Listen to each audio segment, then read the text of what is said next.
All right. So the Rastafarian movement was emerged out of the coronation of His Imperial Majesty Haile Selassie I in 1930. But the movement was heavily influenced by the philosophies and doctrines of Marcus Garvey, as well as the teachings of um, Leonard Percival Howell, who was um, termed the first Rastafarian man. All right.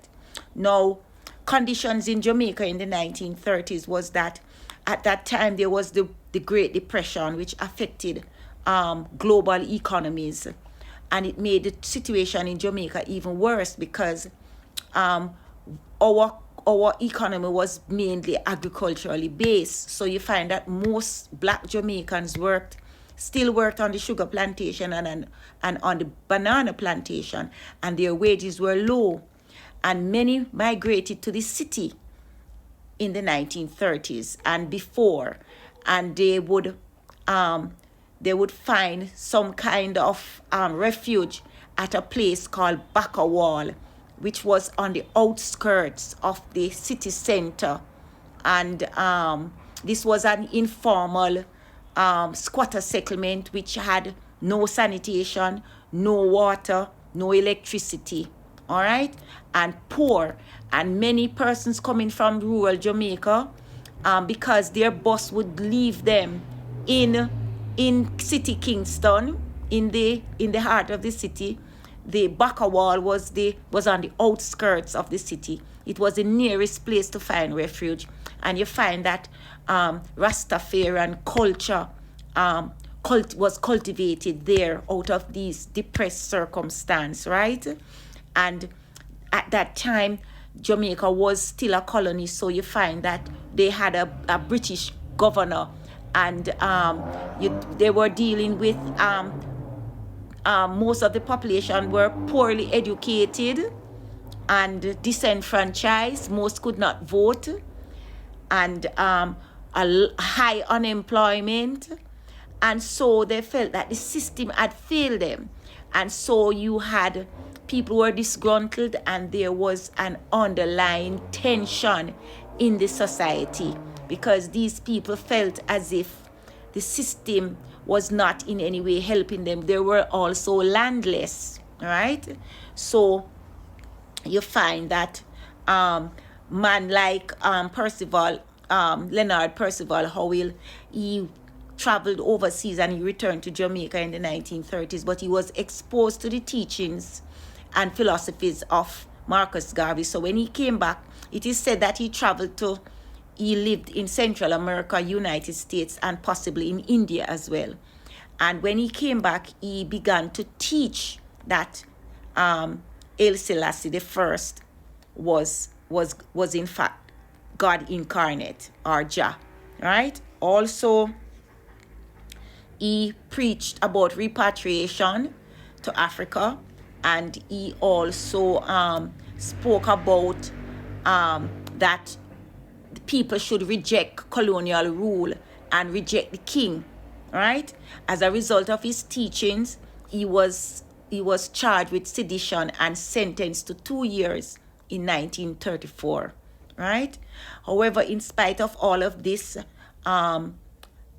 Leonard Howell wrote The Promised Key, which is a book, and it suggested that it's time black people put down colonial rule, and black people should be self-sufficient and independent of the system, of the Babylon system, right?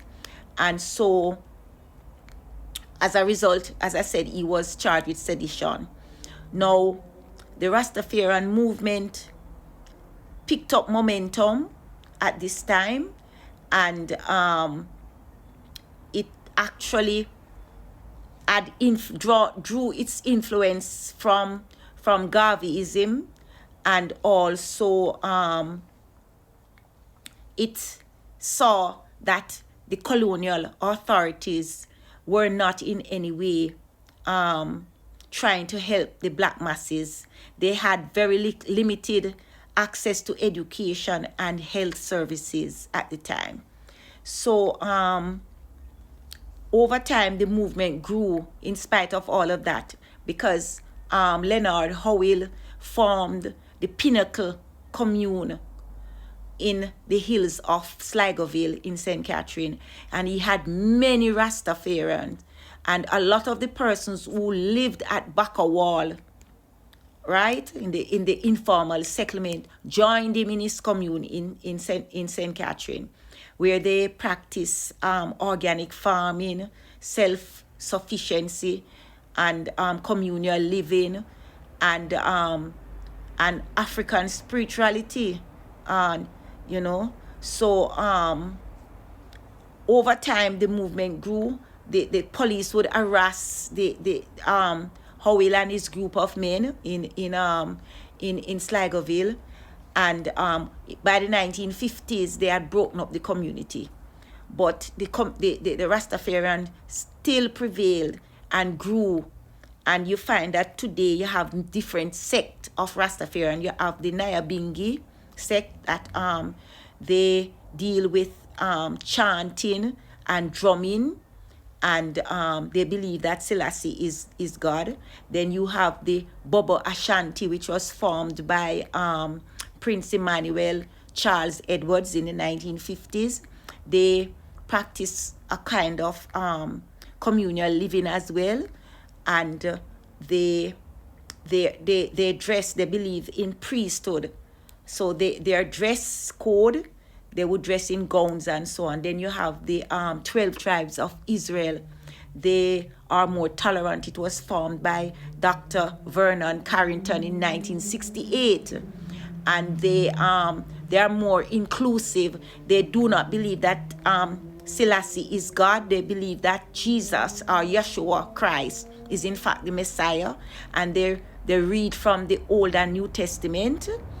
And then you have the another sect which was formed by Prince Emmanuel, was the Ethiopian African Black International Congress. They are closely related to the Baba Dread, but they differ in terms of organizational role. And so you have it. There are different sects. Then you have some Rastafarians who are considered independent, or they are not aligned to any of these sects. But all Rastafarian revere is Imperial Majesty, right? And you find that a lot of, I wouldn't say a lot, but some Rastafarians still attend the Ethiopian Orthodox Tewahedo Church. In 1970, after His Imperial Majesty came to Jamaica, he sent out Bishop Abuna Yese Hak to Jamaica to form the Ethiopian Orthodox Church, right? But a lot of Rastas who went and joined this church realized quite early that it was a Christian church, and they do not believe that His Imperial Majesty is in fact God. They believe that he was a devout Christian man, but they practice Orthodox religion and believe in the Bible, and they do rituals and so on, but they do not believe that he's God. So a lot of Rastafarian left the church because of that, because many of them felt that Selassie was in fact God. And some stayed out of admiration for him, where they adopt the Orthodox doctrine over the deification of Selassie, right? So there you have it. Nowadays, you do not hear much Rastafarian voice as social commentary, but they exist, and their influence has been felt right throughout the world. There are millions of Rastafarian now all over the world. All right? So there you have it, the emergence of the Rastafarian movement. I hope I was able to shed some light. Have a blessed day. Amen.